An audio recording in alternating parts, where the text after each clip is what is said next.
Welcome to Vikram classes guys. हमारा topic आज का है एजियोट्रोप। क्लास 12 चैप्टर सॉल्यूशन के लिए बहुत इंपॉर्टेंट टॉपिक है। एजियोट्रोप की डेफिनेशन आपके सामने है, इसको मैं एक्सप्लेन करता हूँ। Azeotrope are the binary mixture. Binary का मतलब होता है दो चीज़ें, यानी कि दो चीज़ों के मिलाने से ये मिक्सचर तैयार हुआ है। That are mixed in fixed proportion. Fixed proportion का मतलब जैसे एक चीज़ 95.6% है और दूसरी चीज़ 4.4% है, तो ऐसे ये एक फिक्स प्रोपोर्शन ही होना चाहिए। दूसरी साइड में आप देख रहे हो यहाँ पर 68% है और यहाँ पे 32% है। अगर आप इसको इंक्रीज डिक्रीज करके इसको अगर 70% कर देते हो और इसको आप 30% कर देते हो तो आपका एजियोट्रोप नहीं बनेगा। ये कंसंट्रेशन या ये जो परसेंटेज है, ये प्रोपोर्शन है, ये फिक्स होना चाहिए।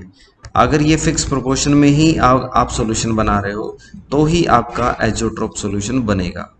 तो ये चीज़ यहाँ पर नोट करने की है कि जो रेशो है, जो प्रोपोर्शन है दोनों लिक्विड्स का, वो रहना चाहिए फिक्स्ड।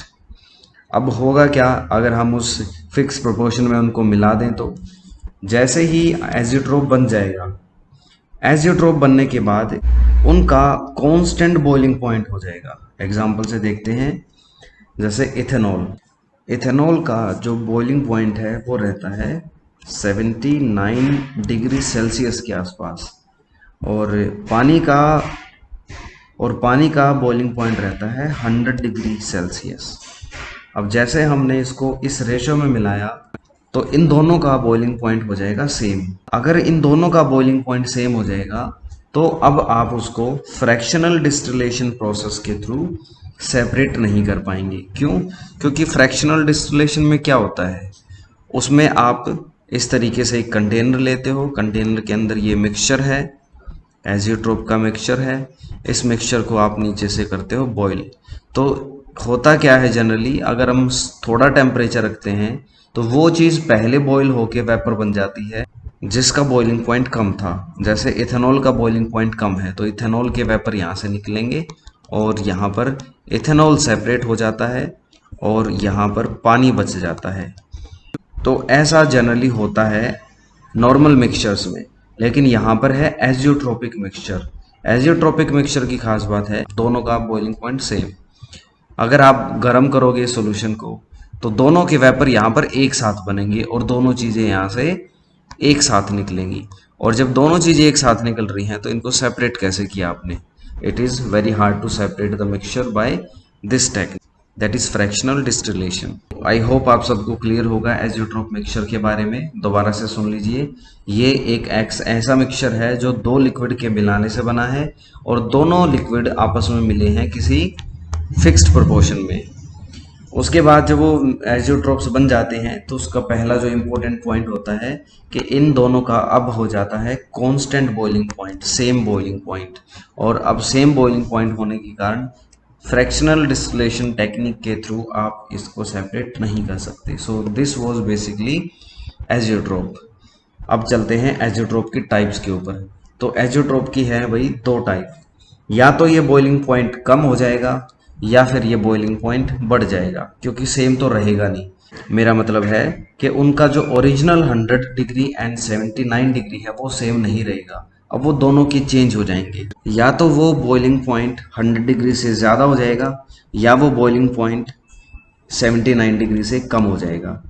तो मैक्सिमम बॉइलिंग एजियोट्रोप में बॉइलिंग पॉइंट 100 डिग्री से ज़्यादा हो जाएगा और मिनिमम बॉइलिंग एजियोट्रोप में बॉइलिंग पॉइंट 79 डिग्री से कम हो जाएगा।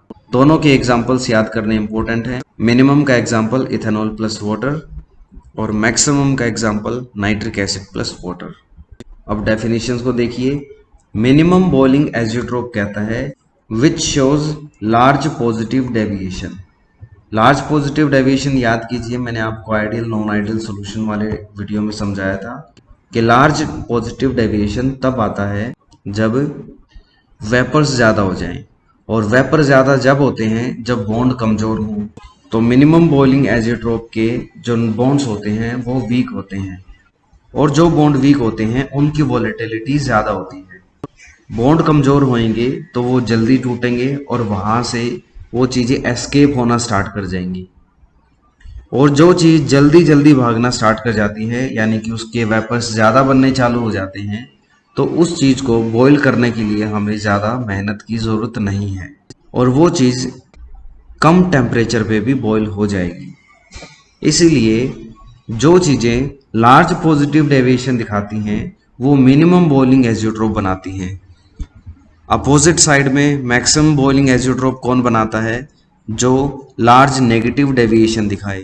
नेगेटिव डेविएशन का मतलब है वेपर्स का कम बनना, और जब वेपर्स कम बनते हैं क्योंकि वहाँ पर बॉन्ड स्ट्रॉन्ग हैं, वेपर कम बनेंगे तो उसको बॉईल करने के लिए हमें ज़्यादा मेहनत की ज़रूरत होगी, और इसीलिए यहाँ पर सेकंड केस में हमें ज़्यादा हाई टेम्परेचर पे उसको बॉईल करना पड़ेगा। इसीलिए इसको हम कहते हैं मैक्सिमम बॉइलिंग एजियोट्रोप। आई होप आप सबको ये टॉपिक क्लियर हो गया होगा। फिर भी कोई डाउट रहे तो आप कमेंट करके पूछ सकते हैं।